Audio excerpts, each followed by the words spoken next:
it's often said these days that we're living in a Gutenberg moment, and if that's true, which I think it probably is, there might be lessons to be gleaned from the original Gutenberg moment, right, of 1450 when the Gutenberg press was introduced. Now, we know this story well.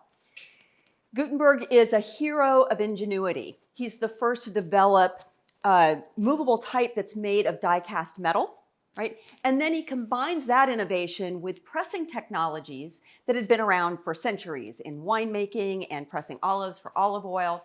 And this capital combination would change the world. And to borrow Matt Ridley's metaphor of ideas having sex, it's as if the knowledge embedded within the die casting techniques had sex with the knowledge embedded within machines that were intended to press agricultural products.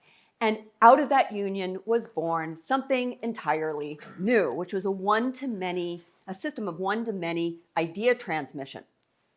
Now, within 20 years of the introduction of the press, poor Johannes Gutenberg was dead, but print culture or printing was already a commercial success, and it was springboarding. It was springboarding thriving print cultures across cities in Europe. Now, this new system of ideas transmission was exciting because it meant that you could bypass the traditional power structures, authority structures of state and church.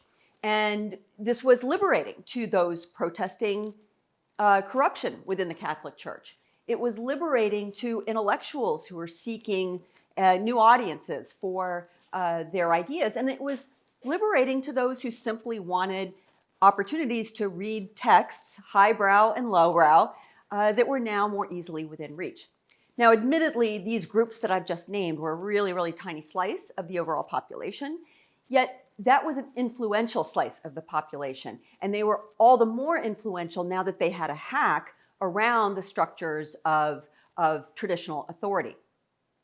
But such a system of idea transmission also represented an existential threat to those authorities. And the ham-handed efforts that they had to try to contain the tiger that had been unleashed was as predictable as it was ineffective. There were guilds who represented the entrenched interests of monastic scribes. They went around, busting up, literally physically and violently busting up print shops and printing presses. There were polemics that they issued to local magistrates to shut down printing. There was a papal commission that eventually was issued which is called the Index of Prohibited Books, which threatened excommunication and ultimately the secular punishment for those who were caught violating these prohibitions, whether they were reading it, distributing it, or printing it. Now, to say that these traditional authorities had a tiger by the tail isn't exactly right. It's more like their house cat had started to grow and grew beyond their ability to control and was now really, really big and really hungry and looming, as if to say, go ahead, grab my tail. It's all right, but it's not going to do you any bit of good. So this is a familiar story, which usually has us moderns rolling our eyes and kind of scoffing at the censoriousness and, kind of like chuckling at these quaint but backwards times. But this version glosses over the very real disruption and the reaction to that disruption that had devastating consequences, especially if you include the 150 or so years of religious conflict that emerged after this point. Now, from our vantage point, commercial printing was nothing but good. It changed the world for the better. But we have to admit that the rollout wasn't particularly smooth. As we wrestle with our own Gutenberg moment, we should be thinking hard about how we can do better this time. And we need to be asking, what are the enabling conditions that allow us to accommodate near-term disruption, learn and adapt quickly, and all the while dampening down the reactionary forces that at best will delay the benefits of innovation and dynamism, and at worst, sow the seeds of more violence and conflict. Now, to create those enabling conditions, What we need is a meta-technology that gets us there, a social coordination system that supports robust abundance while keeping human freedom and human flourishing at the center. Now, so far, this is not a controversial thing to say. Lots of people agree that we want an approach to innovation that puts human beings and human flourishing at the center. But most people who hold this point of view see top-down command and control regulatory regimes as the obvious pathway, especially as we're pushing out the frontiers of AI and biotechnologies. But I would argue that the meta-technology we need is not top-down control, it's liberalism. And to name the key takeaway that I hope that you'll come away with for this talk, this is it. If the human progress movement is to succeed, we need to simultaneously renew our commitment to the liberal project. Now, defining liberalism can be tricky. Depending on who's telling the story, liberalism might be described as a political apparatus or as a policy framework for reform or policy making or a set of cultural norms. Now, in my view, all of these ways of thinking about and talking about liberalism are fair game. But I'd go further and say that the best way to understand the liberal project is to see its principal dimensions in dynamic relationship with one another. And those principal dimensions are political liberalism, economic liberalism, intellectual liberalism, and civic liberalism, that they are in dynamic relationship with one another.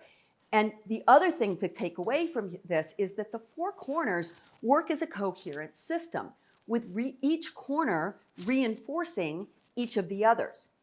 And across the four corners, what you have is openness and contestability or contestation as the governing principles that make it uniquely conducive to human progress. Now, there's a lot in there, so let me unpack it by focusing in on some prominent early and early-ish thinkers within the liberal tradition. So you guys, I'm sure, will recognize this fellow, John Locke, oftentimes considered the father of political liberalism. He emphasized the institutional rules of the game that constrain and distribute power, ensure procedural fairness, and protect individual and minority rights. Now, these core principles of political liberalism give us a wide space of openness, right? That gives us the elbow room, individuals the elbow room that we need to pursue our individual plans and projects. But they also render, these rules also render public power contestable, right? By dividing it across different power-holding entities, but also, most importantly, by having much of that power still within the hands of the people. And that contestation serves as a check against public tyranny. Now that's political liberalism. Going over to the eastern part of this map here, we move to economic liberalism. And this is the arena where we have the freedom and openness to innovate, to produce and exchange with one another. And it's in this corner that we would situate Adam Smith's appeal for peace, easy taxes, and a tolerable administration of justice. And it's these ingredients that move us from what he described as the lowest barbarism to the highest degree of opulence. Now, here again, liberal rules provide openness. They give us that elbow room to engage voluntarily with one another, to create value with one another.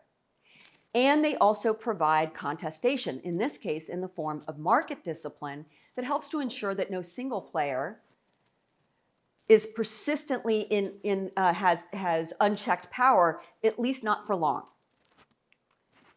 And so that's economic liberalism. So as we move up north to the intellectual liberalism corner, it's really hard to think of a better exemplar than John Stuart Mill. So Mill argued that when we have the freedom to engage in the open development and exchange of ideas, good things happen, right? Good ideas get better, they get sharper, crisper. Bad ideas get weeded out, and social and scientific progress unfold. Now, again, it's openness and contestation that serve as the essential ingredients, because no one, no matter their title, no matter their social standing, has any special claim to truth. No one is exempt from challenge, right? And this then means that intellectual liberalism is a powerful mechanism for creativity and discovery.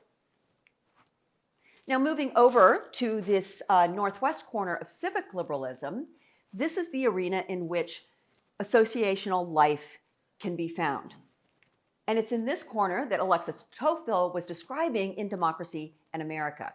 It's within civically liberal spaces that we have the openness and freedom to form thick bonds of kinship and community, but also, thin connections as well. In our current circumstances, it might be the friends you make by bringing your kids to a neighborhood play group, or it might be, like a adult sports club that you join, or it just might be the regulars you encounter at your local tavern or watering hole, right? It's through these connections of thick and thin, though, that we get things done and we learn how to live better together. Now, I also want to say, I don't want to overly romanticize civic life either. Civic life can be the site of, resource extraction, conformity. It can also be a source of, pushback against that freedom, which is why contestation is so important here as well, because people have the exit option, right? That tends to make groups, civil society groups, more responsive to individuals and giving them voice. And ultimately, that exit option, that being there, is the thing that sort of tempers and disciplines civil society from not kind of going off the rails. Now, as I suggested earlier, the twin features of openness and contestation in one sphere have the potential to reinforce contestation and ultimately human progress in the other spheres as well. So, for example, in the early modern period when print culture was taking off, this was far from a liberal environment.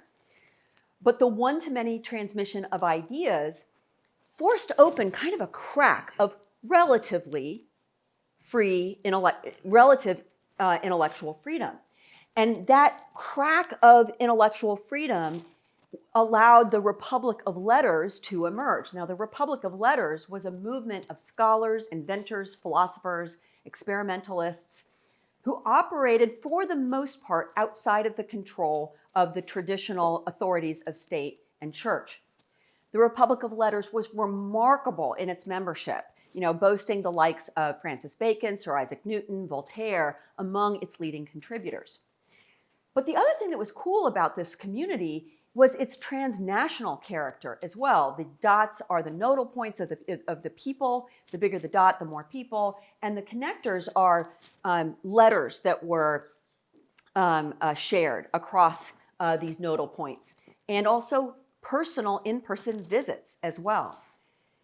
The scientific methods, and the cool part here is that the scientific methods, discoveries, and innovations this community helped to advance would lead to marginal improvements in navigation, shipping, and even postal services. And those were marginal improvements early on, but you can see the kind of positive loop it created, because in turn, these innovations expanded the membership, reach, and connectivity of this community of thinkers. And it also meant that the local learned societies within specific cities could contribute and be connected to the broader Republic of Letters across Europe and eventually the New World. And this is what sparks the scientific revolution. Now, in other words, what unfolded here was kind of a reinforcing dynamic between intellectual and commercial life. The remarkable achievements of basic and applied science that came out of the scientific revolution would then fuel the industrial revolution and the great enrichment that followed. Now, none of this is to suggest an overly romantic view of liberal society or the process by which human progress unfolds. Change happens in real time, in fits and starts, among competent but fallible human beings who possess moral commitments, private interests, oftentimes incomplete or flawed mental models of how the world works. And all these factors can make the environment more or less conducive to human progress. But the value proposition of liberalism isn't that it arrives on the scene fully formed, right? Or that in any given moment that everyone's circumstances is improving. The liberalism's value proposition is that it accommodates the crooked timber that makes up human society in a manner that sparks learning. liberalism sparks learning not just at the individual level, but also at the social level. And by social learning, I mean the phenomenon by which a social group achieves a level of sophistication, intelligence, in scare quotes, coordination and cooperation that exceeds the ability of any individual or committee of individuals within that community to intentionally design. Now, an emergent process of social learning tends to work better than top-down control, largely because it doesn't have to know everything right from the start. It works, meaning that it regulates, it adapts, and it course corrects, because it's a system that generates learning from the bottom up through countless small adjustments and accommodations to changing circumstances. And it's in the 20th century that liberal scholarship takes a dramatic turn in this direction, focusing on social learning, the social learning capacity embedded within each of the four corners of the liberal project. So, working from the Lockean tradition, for example, scholars like James Buchanan, Vincent Ostrom, emphasize the design principles of good governance in the political sphere. Now, we face, as human societies always face, complex, often wicked challenges. Think pandemics. Think, how do we recover after a catastrophic disaster? The solutions to these kinds of wicked problems are not obvious. And there's no single power-holding entity that has any kind of special access to the answers. By distributing power across the three branches of government, across federal, state, and local jurisdictions, and across states themselves, we hardwire in a level of epistemic humility, right? I don't want to overstate this because coercion within government is always there, right? So I don't want to overstate this point, but still, the degree to which there is some contestation here, it allows for experimentation and allows us to identify what works.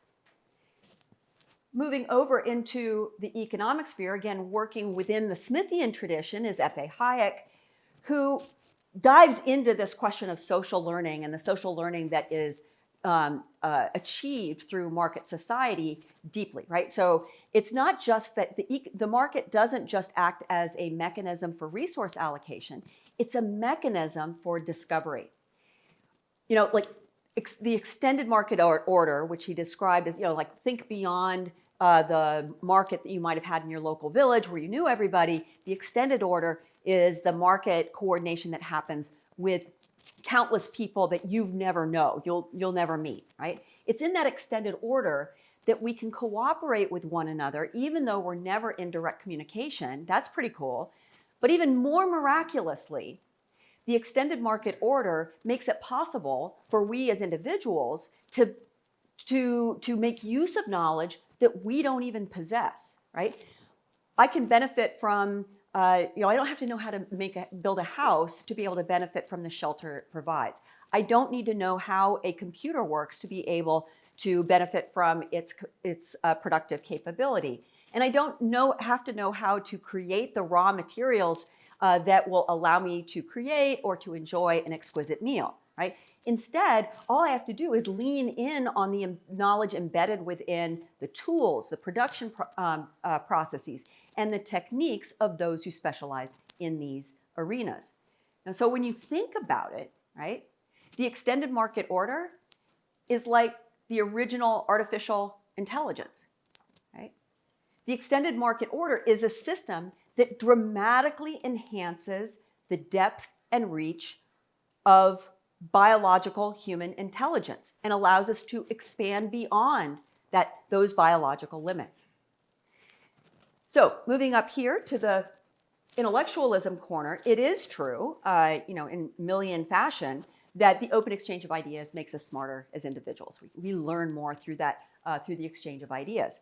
But also, a fellow named Michael Polanyi observed that it's liberal norms of curiosity, humility, and especially that willingness, not just willingness, but eagerness to subject your ideas to a community of knowledgeable peers. That's the secret behind not only improving ourselves individually, improving our intellectual capacity as individuals, but the society, the ecosystem of ideas as a whole becomes more intelligent, right? These liberal norms and these networks that we build allow entire bodies of knowledge to be forged, allowing subsequent generations to push out the frontiers of knowledge without having to replicate what was learned in the past. They can build on it. Now, moving over to the civil society corner, again, building on the works of Tocqueville, Elinor Ostrom's work dives deeply into the social learning that can unfold within the civic sphere. Ordinary citizens can solve their own problems, even if they're complex collective action problems like conflicts over common pool resources like water, forests, and fisheries. And again, here, contestation is key. As we collide with one another, we bargain, we cajole, we experiment to turn zero-sum conflict into positive-sum cooperation. And when we discover what works, that wisdom gets captured not just in the minds of individuals, but in the institutional rules and the social norms that can get passed down from generation to generation. So, taken together, these 20th century contributions offer a counterintuitive insight about expertise. Right? Now, there's no doubt that in the course of human progress, expertise and genius matter. Right? But, I will argue, social learning matters more. As a system of social learning, liberalism hardwires in the epistemic humility, openness, and contestation that we need to unleash human progress. It's these features of the liberal order that temper and impulse any impulse towards fetishizing experts. When we attribute widespread human progress to experts without also simultaneously recognizing the social learning that renders expertise useful, we tend to give too much uncontested power to those experts, right? I remember when Tony Fauci, said, "Don't challenge me, I am science," right? My blood boiled, right? My blood boiled because, I'm fine with acknowledging that he's got a lot of experience and has some knowledge and expertise to help us through this. Absolutely, that's fine. But as soon as he shut the doors to contestation, into intellectual contestation, I was out, right? If you had something like a similar reaction to that, you're already on board with this insight. Because when we do that, when we shut the doors to challenge, we short-circuit the process of contestation, discovery, and learning that are the principal sources of widespread human betterment. Now, as I said at the outset, if we are to achieve a sustained human-centered approach to human progress, we need a meta-technology that creates the right enabling conditions. And that meta-technology is liberalism. But the threats are real.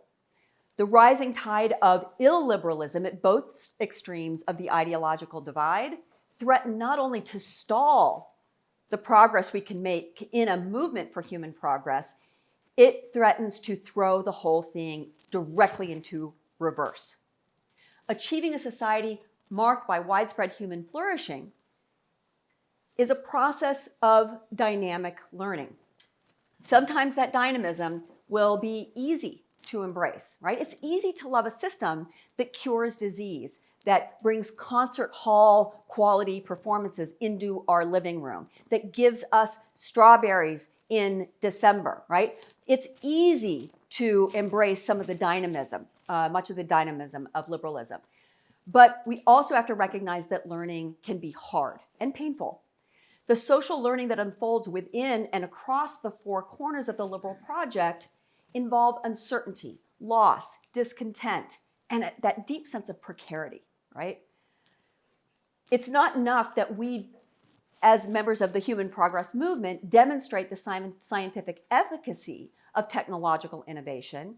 It's also our job to inspire our fellow citizens to recognize and appreciate the beauty of a set of social arrangements that dramatically expand our ability to use knowledge that sits far beyond the limits of our own minds. And it's our job to invite our fellow citizens to marvel just a bit at the extraordinary things that free people can achieve through a rule-based order of peaceful cooperation and exchange. With that, thank you very much for listening, and I open it up for conversation.